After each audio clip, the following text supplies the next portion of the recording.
Thank you, Senator Bozeman. Secretary Vilsack, enjoyed our conversation last week. We covered several topics, and I'm going to focus on three of them, two with some time, and start off with talking about farmers as being great stewards of the land. And I've been involved on the conservation side of farming and involved in farming for decades. And the one thing I see each year that's tougher for farmers is the stakes go up, the risk is greater financially. I hearken back to 09 to 13, the last time until just recently we had decent profits in especially the grain markets, which have a ripple effect through poultry, livestock, and so forth. Mentioning anything you can do that's going to make life less complicated for farmers, if we're going to keep family farms as the grassroots level of how we produce food in this country, I think there are a lot of things that need to kind of work in the right direction. I am glad that you're interested in, and I think there's benefits to be derived, adding profit per acre by taking the good stewardship that most farmers exercise anyway, matching it up with voluntary markets. I'm involved in a bill to do that. I think that'll happen, hopefully maybe this year. I want to focus on what since 09 and 13, and that was right after, I guess, the days of LDPs and direct payments, which we'll get to the second thing I'm going to talk about here in a moment, the heavy involvement of government over the years that we've just weaned ourselves away from. Part of the solution, in my mind, is to look at the inputs that they use in their business have doubled, tripled, and sometimes quadrupled between 09 and 13 and the present. And I think market concentration is something that whenever you have too much of it, we see it in healthcare now, we see it in tech, we see it in many other places. Inputs, prices, costs go up, stay up, don't come down. Would you comment on what you would do in your unique position to address the things that farmers need to buy and purchase increasingly from fewer and fewer and less local all the time in terms of the major inputs that go into their business?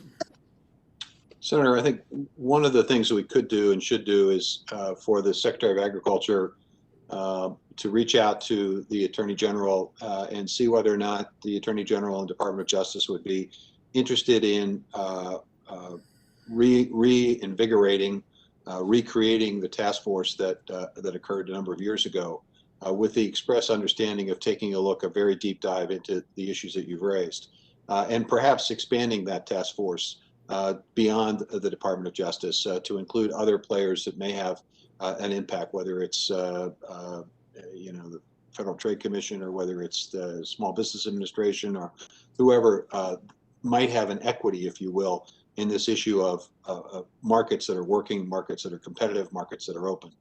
I think there are tools, obviously, within the USDA that we need to take a look at relative to examining the economic analysis and deep data of the impact of concentration on the costs, on the input costs, to create sort of a foundation, a basis for potential action and rulemaking if necessary.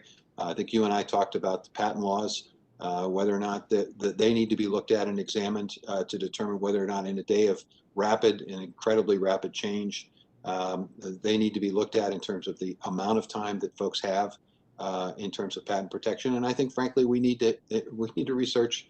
This is a bit afield from the input question you asked, but I think we need to take a look at how we might be able to significantly increase public research so that the foundation research upon which new seeds and so forth can be developed isn't necessarily as expensive as our current system, where the private sector basically creates the new technology and then licenses it to seed companies. So I think there are a multitude of ways in which the USDA can be engaged in this conversation. You know, in times like these where agriculture has been stressed so often, in my 2 years here, any industry that gets in trouble generally comes to the federal government to look for help. And I think most farmers as I mentioned earlier, were glad to wean themselves from LDP payments, direct payments, and basically most of the involvement, other than in a year like going through COVID, would have been through crop insurance. Couple things. Government can cost farmers per acre with burdensome regulations. Again, I believe in conservation. I believe in saving the resource, treating it well. Waters of the U.S. Had a significant impact on farmers and developers in terms of, I think, adding undue burdens. And I would hope that you look at that side of the equation too, because I think you'll be in a unique position to weigh in. Regulation where you need it, make sure it's not in overdrive. And then try to keep focus on maybe helping find new markets, do things that are going to broaden the ability for farmers to sell what they produce, and keeping costs down, which you mentioned a little bit ago, and then mostly avoiding government ending up getting more involved, because I think that is one thing that, first of all, from a budget point of view, we cannot take on the burden of doing more when we're running trillion-dollar deficits structurally. I would just like your comment on how we keep farmers healthy without, reverting to the federal government being more involved in a financial way.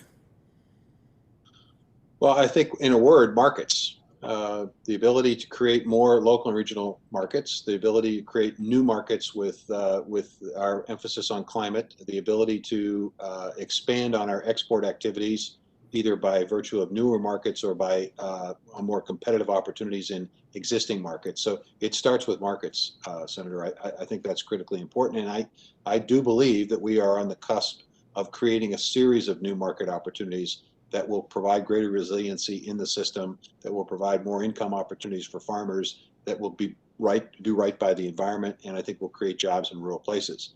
I think we need to seize this moment. If confirmed, I would hope that I could work with you and others in the committee to make that day happen. I think the president's got the right vision of a zero-emission agriculture. I do believe, honestly, that it will create enormous new opportunities and allow that family farm, regardless of size, to stay in business and to be able to pass it on to the next generation, which is what I think most farmers are anxious to do. Thank you. Do look forward to working with you on those three topics and others as well. Thank you.